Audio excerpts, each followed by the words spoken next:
চারটে, সাড়ে চারটে, এটা রাত, ভোর নয়। আমরা এখন যাচ্ছি কোথায়? আমরা যাচ্ছি এখন এনজিপি। NJP station. কিসের জন্য? একে ছাড়তে। কিছু যাবে, শতাব্দীতে যাবে চল গিয়ে দেখাবো, 5:30 গিয়ে দেখাবো।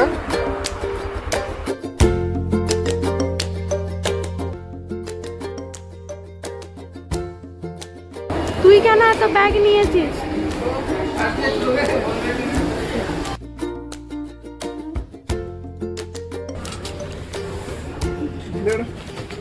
চলো আরও একবার বাড়ি ফেরার ভিডিও নিয়ে চলে এসেছি। তো ভোর 5:30টার সময় ট্রেন ছিল, আর শীতকালের ভোর 5:30 মানে তো পুরো অন্ধকার, আর তার সাথে প্রচণ্ড হাড় কাঁপানো ঠান্ডা। ঠান্ডার মধ্যে চা কফি খেয়ে শরীরটা একটু গরম করছিলাম, তার মধ্যেই ট্রেনও আমাদের ছেড়ে দিয়েছিল। আমাদের না, শুধু আমি একাই আসছিলাম। তো ট্রেন ছাড়তে না ছাড়তেই প্রথমেই দিয়ে দিয়েছিল চা বানানোর সামগ্রী আর বিস্কিট।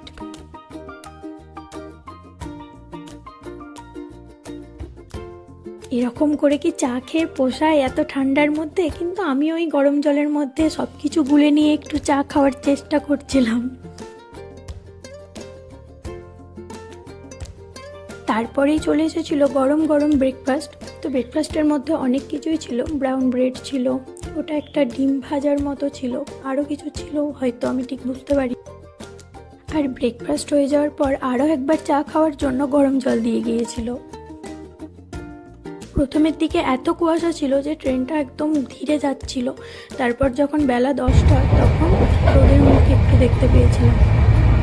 বর্ধমান স্টেশনে নামবার কথা ছিল দুপুর 12টার সময়, কিন্তু লেটের কারণে নেমেছিলাম দুপুর 1টায়। আর এটা বোলপুর স্টেশন, এটার পর একদম সোজা বর্ধমান। এই যে চলে এসেছি সব থেকে আমার প্রিয় জায়গা বর্ধমান। তারপর বর্ধমান থেকে সোজা নিজের বাড়ি ইন্দাস। বাড়ি ঢুকেই বাড়ির দরজা খুলে প্রথমেই মাকে দেখতে পাওয়া, এটা যে কতটা শান্তির আর আনন্দের, যারা বাইরে থাকে তারা সবাই জানে, তাই না? তোমাদের কি মত?